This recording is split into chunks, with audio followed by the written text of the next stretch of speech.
With Delaware Senate Foreign Relations Committee member, Senator Chris Coons. It's great to see you in studio. Thanks for joining us, Senator, on Bloomberg TV and radio. We have a lot of questions for you about the process. I'll bet you do. And these hearings, I bet you do as well. And I'd like to know what some of your questions will be.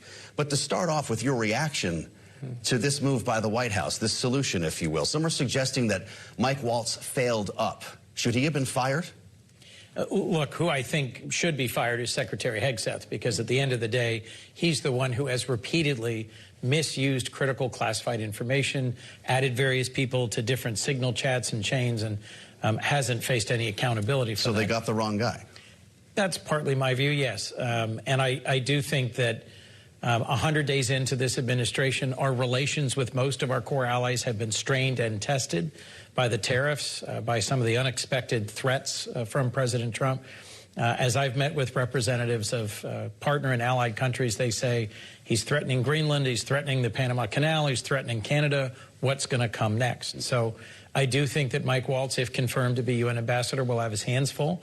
And I think our relations with much of the world, including our closest allies, have gotten more strained, more attenuated in the last 100 days. Well, the operative word you just used there, Senator, is if he is confirmed. Your committee will have the ability to question him in a confirmation. Yes, we will. Given even the criticism we have had from your colleagues across the aisle about the Signalgate episode and what was shared, the inadvertent addition of Jeffrey Goldberg, do you think he can make it through committee, let alone on the floor?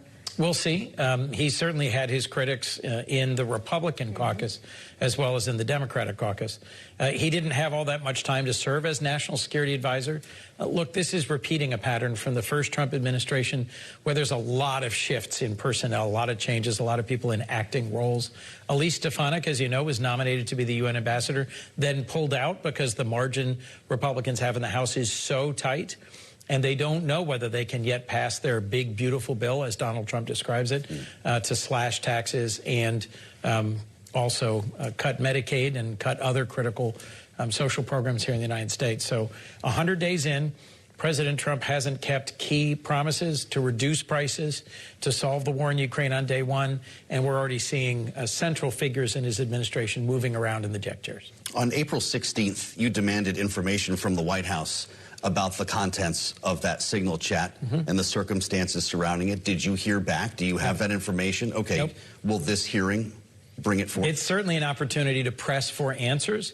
But one of the features of this White House is that I have sent, along with other Democrats, dozens of letters in my oversight capacity, whether on the Judiciary Committee, on the Appropriations Committee, where I'm the senior Democrat for defense appropriations, or on the Foreign Relations Committee. And the vast majority of my letters have gone unanswered.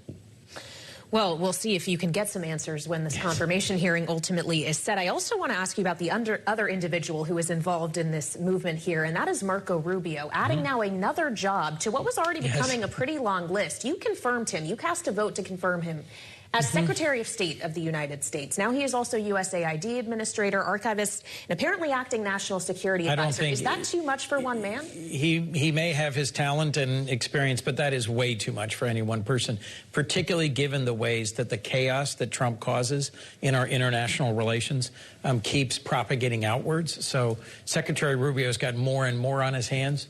And managing all of this, resolving some of these crises, reducing some of the chaos is a real challenge for him in the days ahead. When these hearings begin, will you subpoena Jeffrey Goldberg from The Atlantic to find out how he got on that phone? Well, we should, but bluntly, the issuance of a subpoena by the committee requires votes from the majority, not just the minority. What kind of cooperation do you think you'll have from the Republican leadership? Probably pretty minimal. None. I will say this, the chairman and the ranking member of the Foreign Relations Committee, Senator Risch and Senator Shaheen, have been trying very hard to make it a more functional committee.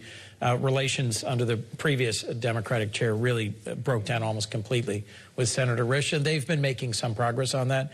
It's not impossible that we'll work together to get the information the committee needs and deserves for a robust confirmation hearing. but I'll just be blunt, I'm not optimistic. Well, and as we consider the issues your committee is looking at, the same issues that you were just alluding to, Marco Rubio is dealing with, we got some news from President Trump separate to this today about secondary sanctions on buyers of Iranian oil, trying to amp up pressure on the regime as they look for some kind of nuclear deal. Are you broadly supportive of measures like that? Is actually that what it takes to get Tehran to the table? I'm broadly supportive of pressure on the Iranian regime. They are the greatest source of terrorism and chaos in the Middle East, and I do think that there's bipartisan support for increasing pressure to get Iran to the table to try and get back into a more comprehensive deal, one that doesn't have sunsets, one that includes some of their secondary support for terrorist proxies in the region, particularly including the Houthis and their ballistic missile program. That would be a major diplomatic and security accomplishment if the Trump administration could get that done. I'm also a co-sponsor of Senator Lindsey Graham's bill that would proactively put really punishing secondary sanctions on Russia and Russian oil sales as a way to, frankly, recognize that Russia's been playing President Trump, that President Zelensky of Ukraine has been willing to come to the table, willing to embrace a ceasefire. Putin has not. And several of my Republican colleagues have publicly recognized that they've been playing Trump, and it's time for us to apply more pressure on Russia in order to get closer to a just outcome in their war of aggression against Ukraine. There was an attempt in the Senate to apply some pressure on the White House over tariffs. Yes. Yesterday, we spoke with Senator Elizabeth Warren around this time. Very close. Yeah. One vote. That's broken by the vice president. And I don't know if maybe this would have been different if Sheldon Whitehouse had been available. But was that it? Was that the last call for Democrats on Capitol Hill? Is it up to the courts now? Oh, I doubt that. I suspect we will come back to the topic of the emergency that President Trump is using to justify tariffs on close partners and allies. A number of us are likely going up to Canada for visits with our friends and partners to the north of us. Yeah. The law, now decades old, that President Trump's been relying on for his power in order to unilaterally impose tariffs, was not imagined to empower the president to impose tough tariffs on partners and allies. It was intended for use in wartime. So there was a bipartisan vote in favor of reversing the emergency declaration that Trump's relying on.